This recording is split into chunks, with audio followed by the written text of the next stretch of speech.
So, yeah, I mean, basically, perhaps we should start. I don't know, I mean, we have it completely unrehearsed. I feel like I spoke a little bit. So, Paulo, do you want to just say? Okay. Do you want to start? Yeah.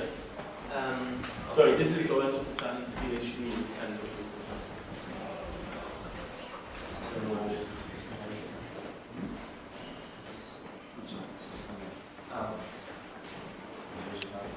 No.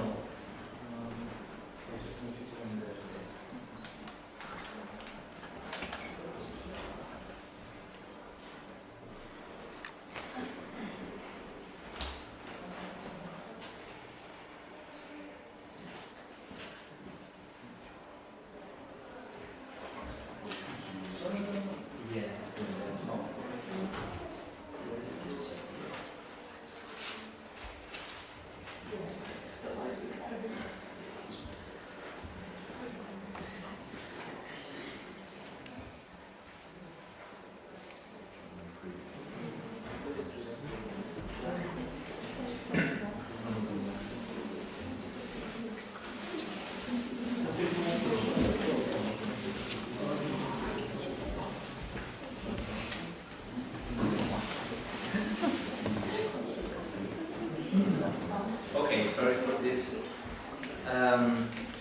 I'm going to talk to you, I mean, let's say my concept would be profanation, and as probably all of you or many of you know, it's a concept that Giorgio Agamben, the Italian philosopher, has talked about lately, and he wrote a book about it, or kind of an essay.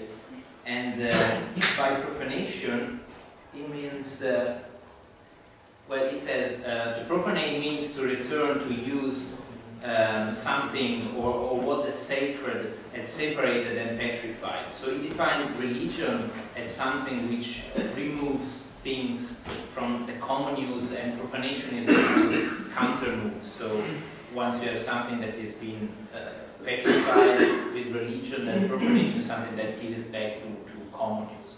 So maybe we thought, I thought that this could be kind of something that you might be, you know, like that you kind of come in and comment on in relation, of course, to the occupation.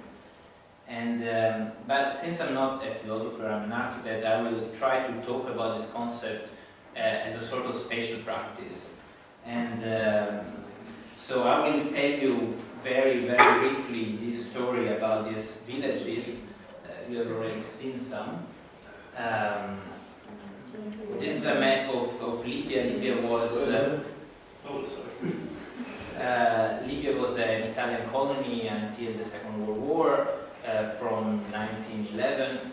And during the 30s, they kind of implemented a sort of classic, quasi-classic program of colonization, of like settlement colonization. So there were like 20,000 Italians that were brought from Italy to live in villages and completely occupy demographically and colonize demographically Libya as a country.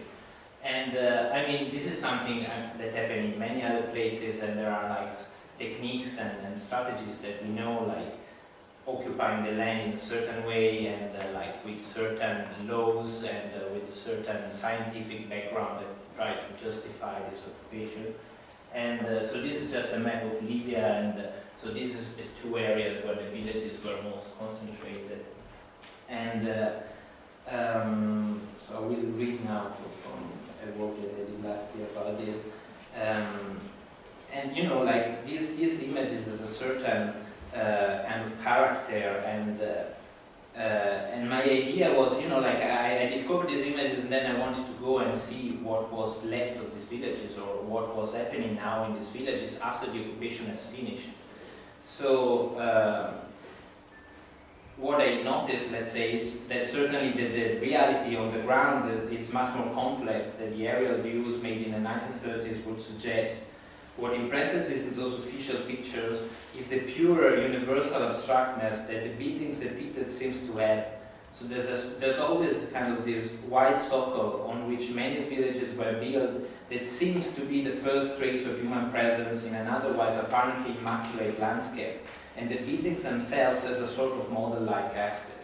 Of course, I mean, we know that this was a fiction, but nevertheless, that they somehow kind of embody a teleological vision in which colonial modernity came to replace local particularism, bringing progress and civilization and well-being.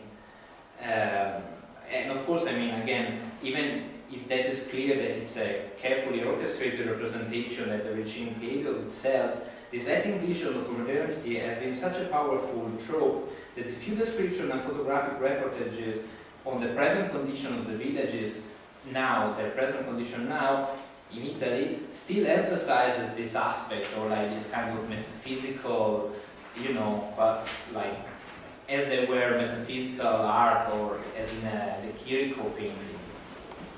And yeah, I mean, you can see really well from these images, and also how the kind of idea is really to occupy as much land as possible. So there was always like a central nucleus where there was a church, like the post office, and you know, like the official buildings, and then around it there were all the farms where the people actually lived. So the people lived around and really occupied the land in a quasi like in the very meaning of the term. And also the landscape was very much transformed through like the planting of trees and everything. So I mean, these are all examples of this. And these are images of like the people like arriving on the coast of Liga. They were taken there and then were brought to the villages. It was called, you know, like the infantry of the land, and so there was really this idea of colonizing demographically the country and redeeming the land in a way which was deemed to be, you know, completely empty and not without any previous human presence. And in fact, when you go there now, I mean, the architecture is still very much recognizable in a way, because it's very kind of peculiar modern architecture, but it has completely different, a completely different character, and then it has completely been transformed in a way. So in many cases around the villages, other buildings have been built, and sometimes veritable cities have grown out of from the original nucleus. Single buildings, especially those with a highly symbolic function, have often completely changed their views. For instance, because of their bigger size and predominant position, churches have been converted to shops. This is one example, as you will see other. Playgrounds, storage rooms, gyms, and laboratories. And when the destination of use has not changed, as in the case of some schools or private housing, some minor modification in the layout of the buildings, as the addition or the removal of an entrance, have anyway completely altered the way in which they are used. In general, it can be said that the relationship of the villages with their environment has profoundly changed. So whereas they used to be introverted and closed entities, now the construction of other buildings around modify this orientation. And of course, you know, like, so the idea is really to see how like a tool of domination, a tool of kind of violent occupation has been turned upside down and in a way kind of profanated, as Agamben maybe would say. And what should stay in the center of the picture, and what has been in fact left out so far in many commentaries, are the acts of transformation that the people relentlessly perform with their daily activities. And of course, I mean, children playing computer games and football in a former church, workers mounting beehives, and men selling bed linen in buildings that used to be churches. Of course, you know, baffled from the very beginning the start of a research of a figure of a resistant subaltern or something like that. I mean, I don't want even to kind of romanticize this idea that it was a precise political project or anything. But anyway, I think it's interesting to see how the function of these spaces really changed.